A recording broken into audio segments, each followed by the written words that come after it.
গণতান্ত্রিক বাংলাদেশ বিনির্মাণের দৃঢ় আকাঙ্ক্ষা নিয়েই মানুষেরা ২৪শে অভ্যুত্থানে অংশগ্রহণ করেছিলেন। যেহেতু বাংলাদেশ রাষ্ট্রটি তার স্বাধীনতার পরেও দীর্ঘ সময়ব্যাপী ফ্যাসিবাদী কাঠামোর মধ্য দিয়ে পরিচালিত হয়েছে, বিশেষত বিগত আওয়ামী ফ্যাসিবাদী আমলে বাংলাদেশের রাষ্ট্রীয় কাঠামোকে সাংবিধানিকভাবেই ফ্যাসিবাদী কাঠামোর দিকে নিয়ে যাওয়া হয়েছে। বাংলাদেশের মানুষেরা ভোটাধিকার বঞ্চিত ছিল, বাংলাদেশের মানুষেরা তাদের নাগরিক অধিকার মানবিক মর্যাদা বঞ্চিত ছিল, বাংলাদেশের সাধারণ মানুষেরা তাদের বাক স্বাধীনতার বহিঃপ্রকাশ ঘটাতে সক্ষম হয় নাই। বাংলাদেশের রাষ্ট্রীয় প্রতিষ্ঠানসমূহকে দলীয়করণ করা হয়েছে। বাংলাদেশ রাষ্ট্রটিকে একজন ব্যক্তির পরায়ত্ত করার মতো করে সংবিধানকে উপযোগী করা হয়েছে। সংবিধানে জনগণের অংশগ্রহণকে নিশ্চিত করা হয় নাই। এমন তো পরিস্থিতিতে ক্ষমতা হস্তান্তরের মতো শান্তিপূর্ণ প্রক্রিয়াও এই সংবিধান অনুপস্থিত থেকে গেছে। বিচার বিভাগের স্বাধীনতা অক্ষুণ্ণ থাকে নাই। বাংলাদেশের বিচার বিভাগ, আইন বিভাগ এবং নির্বাহী বিভাগের মধ্যে ক্ষমতার ভারসাম্য বিদ্যমান সংবিধানের মধ্য দিয়ে অর্জিত হওয়া অসম্ভব ছিল। এমত অবস্থায় বাংলাদেশের মানুষেরা ২৪শে অভ্যুত্থানের মধ্য দিয়ে বাংলাদেশে নতুন করে ফ্যাসিবাদী ব্যবস্থার বিলোপ করে একটি গণতান্ত্রিক সংবিধান জবাবদিহিতাপূর্ণভাবে বাংলাদেশ রাষ্ট্রের ক্ষমতা কাঠামোকে পরিচালনার স্বপ্ন নিয়েই তারা ২৪শে অভ্যুত্থানে অংশগ্রহণ করেছিলেন। অভ্যুত্থান পরবর্তী সময়ে গণঅভ্যুত্থানের প্রেক্ষাপটে যে অন্তর্বর্তীকালীন সরকার গঠিত হয়েছে, সেই সরকারের অন্যতম প্রধান কর্তব্যের জায়গা ছিল যারা ২৪শে অভ্যুত্থানের সময়কালে মানবতা বিরোধী অপরাধ, গণহত্যা সংঘটিত করেছে এবং ইতিপূর্বে বাংলাদেশের মানুষের উপরে গুম, খুন, হত্যা, নির্যাতন, অত্যাচার সহ নানা ধরনের অপরাধ কর্মযজ্ঞ সংঘটিত করেছে, তাদেরকে যথোপযুক্তভাবে বিচারের আওতায় নিয়ে আসা, বাংলাদেশ রাষ্ট্রটির গঠনগত জায়গায়, পরিচালনার জায়গায় যে ফ্যাসিবাদী উপাদানগুলো রয়েছে সেগুলোকে পরিবর্তন করে একটি গণতান্ত্রিক বাংলাদেশ বিনির্মাণের জন্য সংস্কারের কার্যক্রমগুলোকে দৃশ্যমান পর্যায়ে পর্যন্ত উন্নীত করা এবং একই সাথে শান্তিপূর্ণ উপায়ে ক্ষমতা হস্তান্তরের জন্য একটি গ্রহণযোগ্য নির্বাচনের আয়োজন করা। আমরা খেয়াল করে দেখেছি অন্তর্বর্তীকালীন সরকার সংস্কারের মতো যে দায়িত্ব তাদের উপর অর্পিত হয়েছিল সেটাকে সম্পূর্ণ করার জন্য অনেকগুলো সংস্কার কমিশন গঠন করেছে।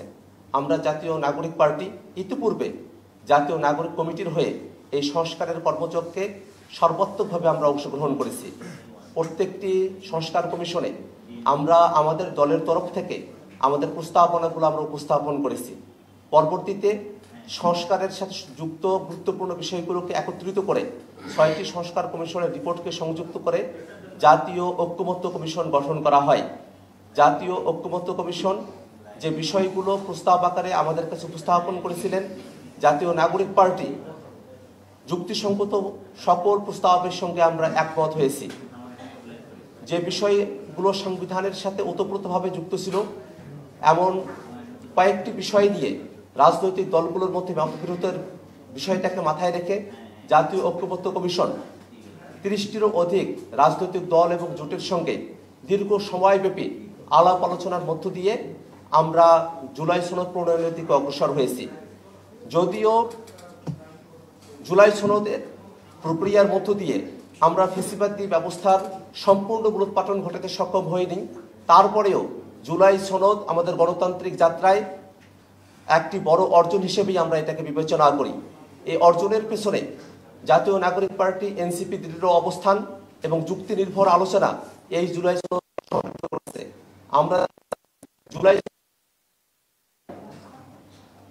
আমরা আলোচনার টেবিলে নিয়ে এসেছি যে বিষয়গুলোতে শুরুতে অনেক বড় বড় রাজনৈতিক দল তার একমত ছিলেন না।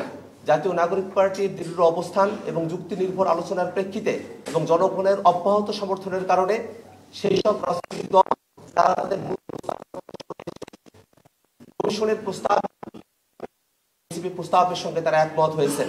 আমরা সেই কারণে সেই রাজনৈতিক দলগুলোকে ধন্যবাদ জানাই। প্রক্রিয়ায়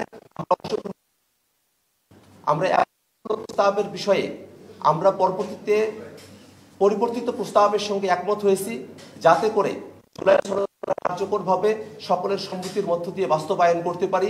তেমন ধরনের পদক্ষেপ জাতীয় নাগরিক পার্টি এনসিপি আমরা গ্রহণ করেছিলাম। যখন সনদ প্রণয়নের নামে পরিচিতি লাভ করবে এবং রেফারেন্স পয়েন্টটা 2026 হবে।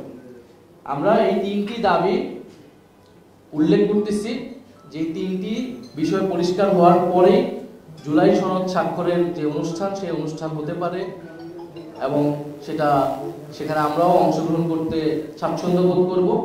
তবে এই বিষয়গুলোর নিষ্পত্তি না হওয়া পর্যন্ত আমরা জুলাই সনদে আসলে স্বাক্ষরের এটা একটা আনুষ্ঠানিকতা, সেই আনুষ্ঠানিকতা পার হওয়া না হওয়া একই বিষয়, বরং জনগণের সামনে এই বিষয়গুলো স্পষ্ট না করে জুলাই সনদ স্বাক্ষরের এই আয়োজন করাটা একটা ছলচাতুরির মতো মনে হবে। ফলে আমরা জনগণকে কোনো অন্ধকারে রাখতে চাই না এবং রাজনৈতিক দল হিসেবেও এটা আমাদের অধিকার যে সরকার এই সনদ কিভাবে বাস্তবায়ন করবে, কোন প্রক্রিয়ায় বাস্তবায়ন করবে সেটি আগেই জনগণের সামনে এবং আমাদের কাছে পরিষ্কার করা।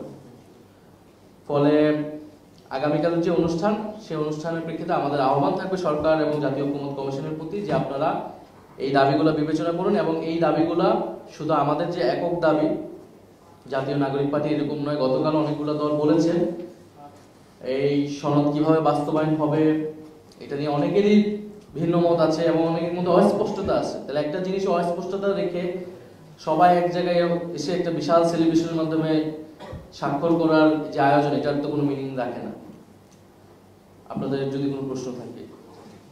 আচ্ছা, তার মানে কি বলা যায় যে আগামীকাল, যেহেতু মাত্র একদিন সময় আছে, আগামীকাল জুলাই সনদে এই বাস্তবতায় নাগরিক পার্টি সই করছে না? আমরা তো বলেছি যে এই বিষয়গুলো স্পষ্ট হওয়ার পরে জুলাই সনদ স্বাক্ষরের আয়োজনে আমরা যেতে পারি, না হলে তো অবশ্যই আমাদের পক্ষে যাওয়া সম্ভব না। এবং সরকারের প্রতি আমাদের আহ্বান থাকবে, আমরা চাই যে এটা সফলভাবে সকল ঐক্যবদ্ধভাবে এটা হোক, প্রয়োজনে সময় নিয়ে এই বিষয়গুলো আরো আলোচনা এবং সরকার এটা স্পষ্ট করুক, অর্ডারের খসড়াটা প্রকাশ করুক ঐকমত্য কমিশন বা সরকারের পক্ষ থেকে, তাহলে আমরা এটাতে অংশগ্রহণ করতে পারব। আপনাদের এই চাওয়াগুলো কি মেনে না নিয়ে আগামীকালকে জুলাই সনদ স্বাক্ষরিত হয়, আপনারা যাবেন না, আপনাদের পরবর্তী করণীয় কি করবে? আমাদের করণীয় থেকে সরকার কি করবে এটা সরকারের স্পষ্ট করতে হবে। জুলাই সনদের এই বিষয়গুলো স্পষ্ট হওয়ার আগেই যদি হওয়া ছাড়া কেউ যদি যায় সেটা তাদের দায়িত্ব, তারা নিজ দায়িত্বে সেখানে যাবে, কিন্তু এটা তো কোনো মিনিং ক্রিয়েট করবে না, এটার কোনো মূল্য থাকবে না। আপনি ঘোষণাপত্রের মতো আরেকবার সবাইকে ডেকে, পুরো দেশবাসীকে ডেকে একটা কাগজে সাইন করলেন সবাই মিলে, যার কোনো আইনি মূল্য নাই, যেটা পরের দিন যদি কেউ অস্বীকার করে আপনি তাকে কিছুই বলতে পারবেন না। ফলে কোনো রাজনৈতিক দল যদি এটাতে যায়, অংশ নেয়, ফলে তাকে ভেবেচিন্তে এটাতে যেতে হবে এবং তাকে তার জবাবটা দিতে হবে। আমরা জনগণের কাছে এই বিষয়গুলো স্পষ্ট করব এবং আমরা সরকারের কাছে এই দাবি জানাবো যে আপনি এই আদেশের বিষয়টা স্পষ্ট করেন। আদেশটা মূল, আপনি সনদ সাইন করলে, সনদ তো অলরেডি প্রণীত হয়ে গিয়েছে, আমাদের ঐক্যমত আমরা দিয়ে এসেছি, স্বাক্ষরের বিষয়টা কেবলই আনুষ্ঠানিকতা। ফলে কালকে সাইন করা না করার মধ্যেও কিছু আসলে যায় আসবে না। যদি 10টা দল সাইন করে আর 10টা দল না করে, এটাও আসলে কোনো মিনিং করবে না। সবাই মিলে করলেও কোনো মিনিং ক্রিয়েট করবে না। মিনিং ক্রিয়েট করবে যে অর্ডারটা জারি হবে যেদিন সেদিন থেকে। ফলে অর্ডারটা কবে জারি হবে, অর্ডারের টেক্সট কি হবে, কে জারি করবে। আর কোনো বিষয়? আপনাকে জুলাই সনদের বাইরে থেকে জুলাই শুধুমাত্র জুলাই সনদ সমস্যা।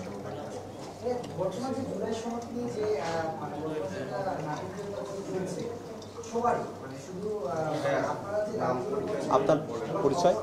আমার নাম রবি ইসলাম, আমি হচ্ছে সমাজ মানুষের। আচ্ছা, বিষয় হচ্ছে এই যে জুলাই সনদ নিয়ে বর্তমান যেটা চলছে, এক পক্ষ কেউ চাচ্ছে কেউ চাচ্ছে না, এটার আসলে কারণটা কি? সবাই একমতে পৌঁছাতে পারছে না কেন? তাদের আসলে এটার কি সমস্যা, কি মনে হচ্ছে আপনাদের কাছে?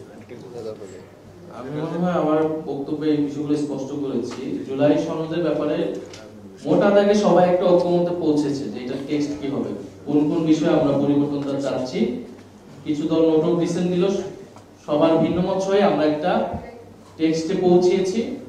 এখন এটাকে কিভাবে আইনে রূপান্তর করতে পারি বা সাংবিধানিকতায় রূপান্তর করতে পারি, সাংবিধানিক আইনি বাধ্যবাধকতায় রূপান্তর করতে পারি এবং সেটা পরবর্তী গণভোট, পরবর্তী নির্বাচন এবং পরবর্তী সংসদ প্লাস যে গণপরিষদ ক্ষমতা, সেখানে আমরা কিভাবে যাব সেই বিষয় নিয়ে এখন স্পষ্ট হয়নি দেখেই এত টানাপোড়েন অথবা এক ধরনের জটিলতা তৈরি হয়েছে। ফলে ঐক্যমত, আমরা এটাই বলতেছি যে এই ঐক্যমত কমিশন এবং সরকার এবং ঐক্যমত এই জুলাই সনদ স্বাক্ষরের পরে ঐক্যমত কমিশনার থাকবে কিনা এটাও কিন্তু আমরা জানি না। আমরা যতটুকু জানি ঐক্যমত কমিশন শেষ হয়ে যাওয়ার কথা। তো ফলে এই পরে এই আদেশের দাবিগুলা বা এই আলোচনাগুলো কোথায় হবে, কিভাবে হবে, এটার কর্তৃপক্ষ কে, এটার কোনো প্ল্যাটফর্ম কিন্তু থাকবে না। ফলে এই জায়গাগুলো স্পষ্ট করে ঐক্যমত কমিশনকে দায়িত্ব নিয়ে, সরকারকে দায়িত্ব নিয়ে সুরাহা করলে এটা সঠিকভাবে সমাধান হওয়া সম্ভব। কারণ আমরা সবাই এই কিছু মৌলিক জায়গায় ঐক্যবদ্ধ হয়েছি যে আমাদের জুলাই সনদ লাগবে, যেখানে রাষ্ট্র সংস্কারের বিষয় কিছু বিষয় থাকবে এবং এটার একটা আইনি ভিত্তি লাগবে। আইনি ভিত্তিটা অর্ডারের মাধ্যমে হবে, গণভোটের মাধ্যমে, এতটুকু জায়গায় আমরা কিন্তু ঐক্য জায়গায় চলে এসেছি। ফলে বাকি বিষয়টা আস্থার বিষয় এবং স্পষ্ট করার বিষয়, সেটার মাধ্যমে আমরা আসলে একটা জায়গায় পৌঁছতে পারবো বলে আমরা মনে করছি। আচ্ছা, দুইটা প্রশ্ন একসাথে। একটা প্রশ্ন খুবই গুরুত্বপূর্ণ মনে করছি যে গেল 7 আগস্ট নাহিদ ইসলাম বলেছিল যে জুলাই ঘোষণাপত্রে ছাড় দিয়েছি, জুলাই সনদে একদিন পরিমাণ ছাড় দেব। এটা নাহিদ ইসলামের জুলাই ঘোষণাপত্র ঘোষণা হওয়ার পর সেই বিষয়টা এখন সেই অবস্থান কিনা এবং নির্বাচন নিয়ে আমার একটা প্রশ্ন, সেটা হলো নির্বাচন কমিশন বারবারই তার প্রোটোকলে বলে আসছে যে অংশগ্রহণমূলক নির্বাচন তারা করতে চায়। সেখানে অংশগ্রহণমূলক নির্বাচন বলতে তো তারা সব দলকে বোঝাচ্ছে এবং আপনাদের যে বিষয়টি, যে প্রতীকের যে বিষয়টি, সেটি এখনো স্পষ্ট নয়, মানে এখনো নির্বাচন কমিশন সেটিকে স্পষ্ট করে। তো এখানে তাকে অংশগ্রহণমূলক শব্দটিকে কিভাবে দেখছেন? আমরা যেটা বলেছি, এটা আমাদের দলের পক্ষ থেকেই বলেছিলাম যে জুলাই ঘোষণাপত্র আমাদের এবং জনগণের যে আকাঙ্ক্ষা ছিল সেটির সমগ্র প্রতিফলন ঘটাতে পারেনি। কিন্তু জুলাই সনদে অবশ্যই আমরা কোনো প্রকার কম্প্রোমাইজ করব না, ছাড় দিব না।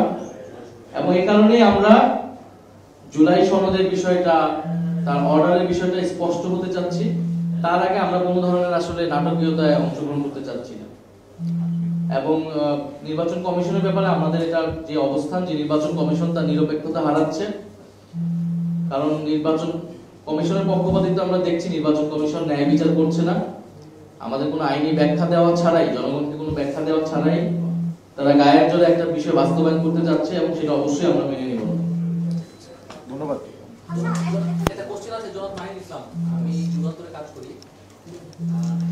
আপনারা যে বললেন যে স্বাক্ষর করবেন না, কিন্তু কিছুদিন পরেই ফেব্রুয়ারিতে নির্বাচনের কথা, জাতীয় নির্বাচন। এই নির্বাচন বিলম্বিত যদি হয় আপনাদের স্বাক্ষর না করার জন্য এবং অন্যান্য রাজনৈতিক দলগুলো যে আপনাদের দায় দেয়, তাহলে সেটা আপনারা কি বলবেন? আর আরেকটা প্রশ্ন, যে শাপলাকে আপনারা প্রতীক হিসেবে চেয়েছেন, এখনো সেই বিষয়ে কোনো সমাধান দেয়নি, আপনাদের পরবর্তী পদক্ষেপ তাহলে কি হবে? শাপলার বিষয় নিয়ে আমাদের আহ্বায়ক নাহিদ ইসলাম অলরেডি বলেছেন। আমরা জুলাই সনদের বিষয়টাতে পরিষ্কার করতে চাই যে জাতীয় নাগরিক পার্টি এনসিপির জোরালো ভূমিকার কারণেই জুলাই সনদ প্রণয়ন এবং আইনি ভিত্তি দেওয়ার বিষয়ে এতদূর পর্যন্ত অগ্রসর হওয়া সম্ভবপর হয়েছে।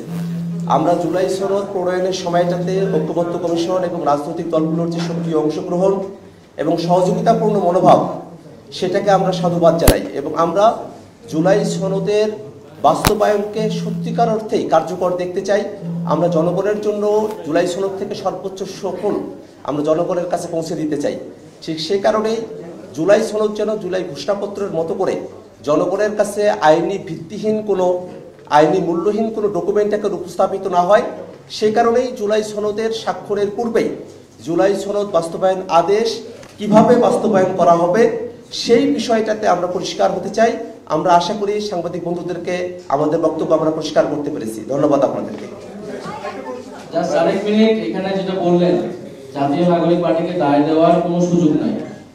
কারণ আপনি যদি জুলাই অর্ডারের বিষয়টা, সনদ বাস্তবায়ন আদেশের বিষয়টি সুস্পষ্ট এখন না করেন, এক মাস পরে গিয়ে এটা জটিলতা তৈরি করবে।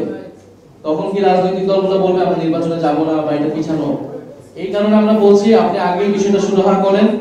আমরা চাই ফেব্রুয়ারির মধ্যে নির্বাচন হতে হবে, ফেব্রুয়ারিতে নির্বাচন হতে হবে। ফেব্রুয়ারিতে নির্বাচনের ব্যাপারে আমাদের দৃঢ় অবস্থান। আমরা নির্বাচনী কার্যক্রম আমাদের যতটুকু আটকে আছে সেটা হচ্ছে নির্বাচন কমিশনের জন্য। তারপরে আমরা আমাদের যে প্রার্থী তালিকা সেটা কিন্তু আমরা বলেছি আমরা এই মাসের মধ্যে সেটা ঘোষণা করব এবং আমরা আমাদের যে নির্বাচনী কার্যক্রম সেটা শুরু করব। ধন্যবাদ সবাইকে।